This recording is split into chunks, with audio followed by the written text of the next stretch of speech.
Super Saravana ஸ்டோர்ஸ்ல December 16 இருந்து ஜனவரி 15 வரைக்கும் ஒவ்வொரு பிரான்ச்லயும் ஒரு கஸ்டமருக்கு ₹1,00,000 மதிப்புள்ள தங்க நகை பண்டிகை பரிசு. மம்தா பானர்ஜியை தொடர்ந்து சமாளிக்க முடியாததனால் துணை ராணுவ படையை அனுப்ப வேண்டும் என தேர்தல் ஆணையம் வைத்திருக்கக்கூடிய கோரிக்கை என்ன நடக்கிறது மேற்கு வங்கத்தில்? குறிப்பாக மிகப்பெரிய எஸ்ஐஆர் எதிர்ப்பு போராட்டங்கள் அதிகாரிகளே இறங்கி நடத்துகிறார்கள் அப்படிங்கிறது மிகப்பெரிய அதிர்ச்சி ஒரு பக்கம். இன்னொரு பக்கம் வெளிநாட்டிலிருந்து நேரடியாக வந்து மேற்கு வங்கத்துக்கு போயிருக்கிறார் பிரதமர் மோடி. மோடிக்கு எதிராக விண்ணை முட்டக்கூடிய அளவுக்கு கோபேக் மோடி என்கிற புரொட்டஸ்டுகள் போராட்டங்கள் ஒரு பக்கம். பிரதமருடைய ஹெலிகாப்டர் என்பது நிறுத்தப்பட்டிருக்கிறது. எதற்காக பிரதமருடைய ஹெலிகாப்டர் அவருடைய பயணம் என்பது பாதியிலேயே நிறுத்தப்பட்டது? திட்டமிட்டப்பட்ட அளவுக்கு பிரதமராலேயே போகக்கூடிய அளவுக்கு சூழல் ஏன் உருவானது? பாஜக கூட்டம் மோடியினுடைய கூட்டத்துக்கு வந்த 3 தொண்டர்களுக்கு மிகப்பெரிய பயங்கரமான ஒரு சம்பவம் நடந்திருக்கிறது. நம்பி வந்த தொண்டர்களையே காப்பாற்ற முடியலன்னு திரிணாமுல் காங்கிரஸ் மிக கடுமையாக சாடி இருக்கிறது. நெருங்கும் எஸ்ஐஆரினுடைய நிறைவு கட்ட பணிகள் ஏறத்தாழ 2 கோடி வரைக்கும் வாக்காளர்கள் பாதிக்கப்படலாம்னு வரக்கூடிய அதிர்ச்சி தகவல். என்ன நடக்கிறது மேற்கு வங்கத்தில்? தீவிரமடையும் இறுதி கட்ட பிரச்சார போர் அப்படிங்கிறது தான் பார்க்க வேண்டியிருக்கிறது. என்னுடைய பின்னணியை விரிவாக அலசுகிறது இந்த தமிழ் குரலின் எக்ஸ்க்ளூசிவ் செய்தி தொகுப்பு. பிரதமர் மோடி அவர்கள் நேரடியாக 3 நாடுகள் பயணம் போனார். எத்தியோப்பியா, ஜார்டன், ஓமன் இங்கெல்லாம் போயிட்டு வந்து இங்கே இறங்கி அப்படியே அடுத்தது, ஏன்னா அவருக்கு எப்பயுமே அடுத்த எலெக்ஷன் அப்படிங்கிறது தான் குறியாக இருக்கும். மேற்கு வங்கத்துக்கு பிரதமர் வருகிறார், 2 இடத்துல அவர் பிரச்சாரம் அப்படின்னதும் எல்லாம் ரொம்ப பரபரப்பாக போயிட்டாங்க. இந்த சூழலில் இது ஒரு பக்கம் போயிட்டுருக்கு அப்படின்னா, நம்ம வயரில் ரிப்போர்ட்டாக இருக்க செய்தியை பார்க்குறோம். ECI seeks central forces for Bengal office against after protest against SIR workload அப்படிங்கிற செய்தியை பார்க்க வேண்டியிருக்கிறது. எங்களால் இது மத்திய அரசுக்கு போயிருக்கக்கூடிய செய்தி. எங்களால் மேற்கு வங்கத்தில் சமாளிக்க முடியலை. தேர்தல் ஆணையமே யார்? ஞானேஷ்குமார் அவர்கள் தலைமையிலான தேர்தல் ஆணையம் மத்திய அரசுக்கு கம்யூனிகேட் பண்ணுறாங்க, உடனடியாக துணை இராணுவ படையை அனுப்புங்கள், எங்களால் இதை டாலரேட் பண்ண முடியல அப்படின்னு போட்டிருக்கிறாங்க. ப்ரொட்டஸ்ட் வருகிறது, எஸ்ஐஆருடைய ஒர்க்லோடு அப்படின்னு குறிப்பிட்டுட்டு ஏறத்தாழ 4000க்கும் மேற்பட்ட மைக்ரோ அப்சர்வர்ஸ் அப்படிங்கிறவங்க நாங்கள் பின்னாடி அப்பாயின்ட் பண்ணுறவங்க இதெல்லாம் போட்டுட்டு பெருமளவிற்கு தேர்தல் ஆணைய அலுவலகத்துக்கு போய் முற்றுகையிட்டு போராட்டம்னு தொடர்ந்து BLOs அங்கே இருக்கக்கூடியவங்க, எஸ்ஐஆரை எதிர்க்கக்கூடிய அரசியல் கட்சியினர், சிவில் சமூகம், இப்படி பலரும் என்ன பண்ணுறாங்க, உள்ளே வராங்க. வந்து தினசரி போராட்டம் அப்படிங்கிறது அதிகமாகும் போது வேறு வழியே இல்லை, எங்களால் இதை சமாளிக்க முடியல, ஒர்க்லோட் ஜாஸ்தியாக இருக்குன்னு BLOs, நீங்கள் இது ரொம்ப முக்கியமானது, இந்த ஃபார்மை கொண்டு போய் ஃபில் பண்ணி கொடுத்து வாங்கி டிஜிட்டைஸ் பண்ணி ஏற்ற வேண்டிய பொறுப்பாளர்கள், மாநில அரசினுடைய அதிகாரிகள், இவர்கள் எல்லாம் போராடுகிறார்கள். இப்போ தமிழ்நாட்டில் அதே மாதிரி ஒரு போராட்டம் இங்கே வருவாய்த்துறையினர் பண்ணாங்க. அது ஒரு நாள்லேயே அதற்கு பிறகு வேறு சில சொல்யூஷன்ஸை கொண்டு வந்தாங்க, டிஸ்கஸ் பண்ணாங்க, உங்களுக்கான ஹைக்ஸ் பேசப்பட்டது, வேறு விதமாக நாங்கள் ஹேண்டில் பண்ணுறோம், மிஸ்மேனேஜ் பண்ண மாட்டோம் அப்படிங்கிற மாதிரிலாம் கொண்டு வந்து அதை எடுத்துகிட்டு போனாங்க. அங்கே போராட்டம் தினசரி வெவ்வேறு விதத்தில் தினசாக வந்துக்கிட்டு இருக்கு. இதனால் மத்திய உள்துறை அமைச்சகம் அமித்ஷா அவர்களுக்கு கடிதம் எழுதியிருக்கிறது தேர்தல் ஆணையம். உடனடியாக ரவுண்ட் த கிளாக் 24 மணி நேரமும் ரொட்டேஷனில் கொல்கத்தாவில் இருக்கக்கூடிய தேர்தல் ஆணைய அலுவலகத்திற்கு பாதுகாப்பு கொடுக்க வேண்டும். மத்திய இராணுவ படையை எங்களுக்கு துணை இராணுவ படையை, மத்திய அரசினுடைய படைகளை தயவு செய்து அனுப்புங்கள், சீரியஸ் செக்யூரிட்டி ரிஸ்க்குங்கிறாங்க. ஏன்னா நவம்பர் 24-25 போய் பெரிய அளவுக்கு உள்ளேயே போய் அங்கேயே படுத்து தூங்கி எந்திரிச்சு நாங்கள் போராட்டம் பண்ணுறோன்னு அவங்க அப்பயே பண்ணாங்க. எது எஸ்ஐஆர் இவங்க ஆரம்பித்த 2வது வாரத்திலேயே அடுத்தடுத்து உயிரிழப்பு, அதற்கு பிறகே போய் டார்கெட் பண்ணி அடித்தாங்க. அதற்கு பிறகு கேட்டிருந்தது இதுவும் எங்களுக்கு பத்தலை அப்படின்ட்டு இப்போ கடிதம் எழுதப்பட்டிருக்கிறது. அவங்க குறிப்பிட்றாங்க, எங்கள் எல்லாருக்கும் உயிருக்கு உடைமைக்கு எதுக்குமே பாதுகாப்பு இல்லாத ஒரு சூழல் வந்துடக்கூடாது, அதனால் நீங்கள் என்ன பண்ணணும், போதுமான அளவுக்கு அடிக்வேட் செக்யூரிட்டியை ஏற்கனவே கமிஷனர், கொல்கட்டா கமிஷனருக்கு சொல்லி மனோஜ்குமார் வர்மாகிட்ட இருந்து வாங்கியிருந்தாலும் அது பத்தலை, இது போதும்னு எங்களுக்கு தோணலை, ரிஸ்க் அதிகமாகிட்டே போகுது அப்படிங்கிற இடத்துக்கு வந்திருக்கிறார்கள். இப்போ அடுத்தது ஏறத்தாழ இப்போதைக்கு 58 லட்சம் பேர் இன்றைக்கி என்னதான் கொல்கத்தாவில் சொல்லியிருக்காங்க, நம்ம செய்திகளில் பார்த்தோம். இன்னும் அங்கே எஸ்ஐஆர் முடியல, இன்னும் 1 வாரம் இருக்கிறது. அது முடியும் போது ஒட்டுமொத்தமாக ஒரு 2 கோடி பேரை நீக்குவதற்கு வாய்ப்பு இருக்கு என்கிற அதிர்ச்சிக்குரிய தகவல் வெளியாகி இருக்கிறது. இந்த 2 கோடியில் ஒரு 1.36 கோடி இன்ட்ரான்சியண்ட்டாக இருக்குது, ஏற்றுப்பாங்களா மாட்டாங்களான்னு முடிவு இல்லாமல் வச்சுருக்கிறாங்கிறது ஹைலைட்டு. இந்த ஒயர்லேயே இது பண்ணியிருக்காங்க.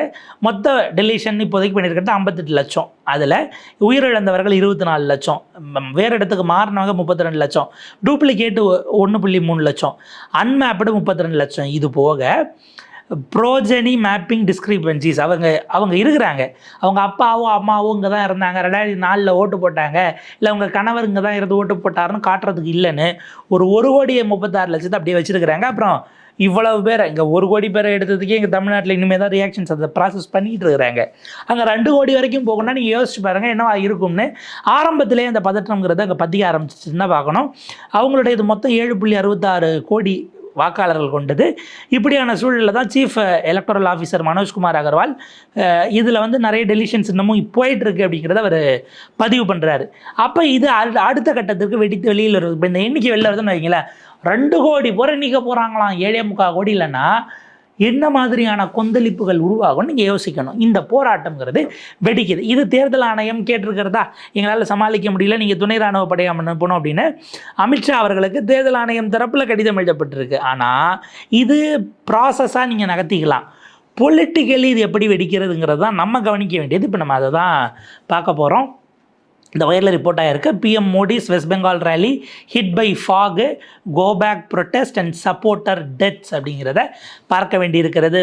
பாஜக இங்கே பிரதமருடைய அந்த ரேலி, அந்த போராட்டம், அவர் அங்கே நடத்திய பேரணி அப்படிங்கிறது அடி வாங்கியிருக்கிறது. அதுக்கு பல காரணங்கள். முதல் பாயிண்ட்டு ஃபாகு மட்டுமாங்கிறது கேள்வி இருக்குது. ரெண்டாவது go back protest, go back மோடின்னு அங்கே வந்து பார்த்திங்க அப்படின்னா கொண்டு போய் வச்சு வர்ற வழியெல்லாம் போஸ்டர் பேனர்னு அடித்து, சப்போர்ட்டர்கள் வச்ச பேனர் இல்லாமல் திருவண்ணாமலை இறங்கி வச்சுருக்கிறாங்க. அதுவும் இதில் வங்காள மொழியில் அவரை வந்து அவருக்கு கண்டித்து கண்டனம் பண்ணி அவங்க போஸ்டர்ஸை இது பண்ணுறாங்க. பிரதமருக்கு புரியலங்கிறது வேறு, ஆனால் லோக்கல்காரங்க பார்ப்பாங்க, எல்லாம் மீடியாவில் தூக்கி போடுவாங்களே, இந்த சிக்கல் இருக்குல்லங்கிறத பார்க்கணும். அது ஒரு பக்கம். மூன்றாவது ஆதரவாளர்களுடைய உயிரிழப்பு, அந்த பயங்கரமான சம்பவம் இல்லையா, அதுதான் இப்போ நம்ம பார்க்க வேண்டியது. பிரதமர் மோடியினுடைய ஹெலிகாப்டர் நிறுத்தப்பட்டது. நான் ஆரம்பத்தில் சொன்னேன், பிரதமர் மோடியினுடைய ஹெலிகாப்டர் ஏன் நிறுத்தப்பட்டது அப்படிங்கிறது ரொம்ப முக்கியமாக இருக்குது.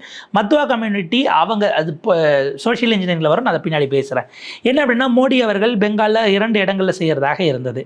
முதல்ல வந்து பார்த்திங்க அப்படின்னா நாடியா ஸ்டெஹரப்பூர் அப்படிங்கிற இடத்துல அவர் போகணும். ஃபஸ்ட்டு போன இடத்துல ரேலியை முடிச்சிட்டாரு. அடுத்த ரேலி அவர் நகரணும் அப்படின்னும் போது அவருடைய ஹெலிகாப்டரை எடுக்க முடியாதுன்னு அவருடைய பேக் எண்ட் டீம் தெளிவாக சொல்லிவிட்டார்கள். மிகப்பெரிய அளவுக்கு இங்கே வந்து பார்த்திங்க அப்படின்னா பனி இருக்கிறது. நீங்கள் பனியோடு சேர்த்து உங்களுக்கு டெல்லி பொல்யூஷன் கொல்கட்டா வரைக்கும் போதாங்கிறது நமக்கு தெரியல. ஆனால் அவங்க தேர்ந்தெடுத்த இடம் என்பது இதற்கு மேல் விமானம் பறப்பதற்கு, ஹெலிகாப்டர் பறப்பதற்கு உகந்த சூழல் அல்ல. எனவே நாம் பயணப்பட முடியாதுன்னு அவருடைய டீம் அப்ரப்டாக சொல்கிறாங்க. வேறு வழி இல்லாமல் பிரதமர் மோடி அவர்கள் ஆனால் அங்கே பெரிய கூட்டத்தை கூட்டி வச்சுருக்கிறாங்க. அவங்க கலைய மாட்டேங்கிறாங்க.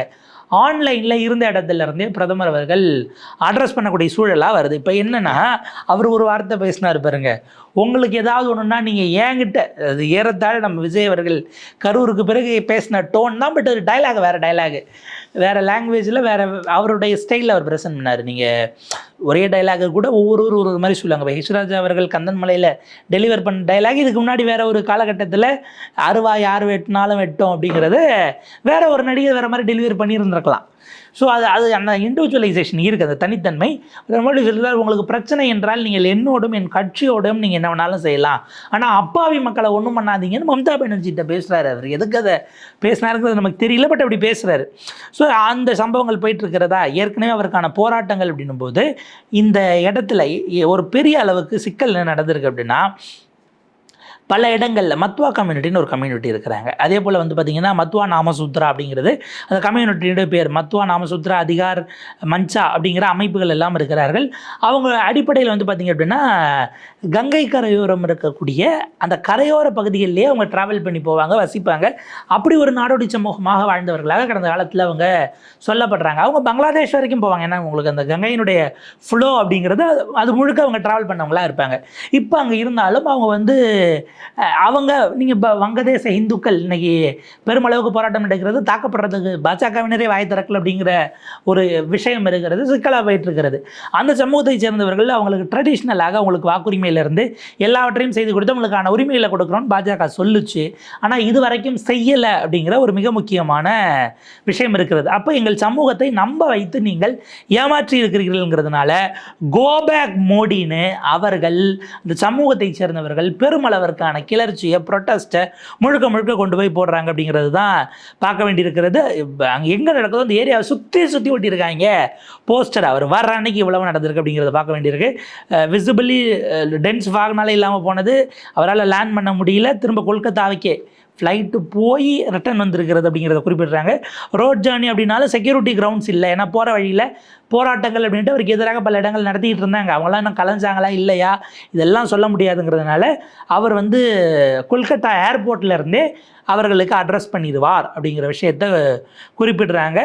SIR linked no mapping tension இருக்கிற காலகட்டத்தில் அவர் போகக்கூடாது என்பதாக நகர்த்திருக்காரு. இதில் எஸ்ஐஆரில் இந்த நாமசூத்திர கம்யூனிட்டி எப்படி சிக்குவாங்க அப்படின்னா, நீங்கள் அடிப்படையில் பலவிதமான சிக்கல்கள் அந்த கிறிஸ் இருக்கிறது. நீங்கள் ஏற்கனவே இங்கே இருக்கிறவங்களே நீங்கள் பார்க்கணும் அப்படின்னா அந்த இடம் நம்ம கவனிக்க வேண்டியது. அதாவது இங்கே ஏற்கனவே இருந்தவங்களுக்கே உங்கள் அப்பா அங்கே தான் ஓட்டு போட்டாருங்கிறது இல்லை, அதனால் உங்களுக்கு கொடுக்கலாமான்னு கேள்வி கேட்கும்போது அந்த கம்யூனிட்டிக்கு அந்த மாதிரி அவர்கள் நாடோடி சமூகமாக இருந்தவர்களுக்கு அப்பா அந்த ஊரில் தான் இருந்தாருங்கிறது வாங்குறதுல சிக்கல் இருந்திருக்கும். அவங்களுக்கு நீங்கள் எப்படி போட முடியும்? இந்த மேப்பிங்கில் 1.36 crore அந்த என்டையர் கம்யூனிட்டியே வருது, பெரும்பாலானவர்கள் வருகிறார்கள் அப்படிங்கிற விஷயத்தையும் அந்த இடத்துல பதிவு பண்ணுறாங்க. அப்போ இது ஒரு சிக்கலாக இருக்குது. இது ஒன்று.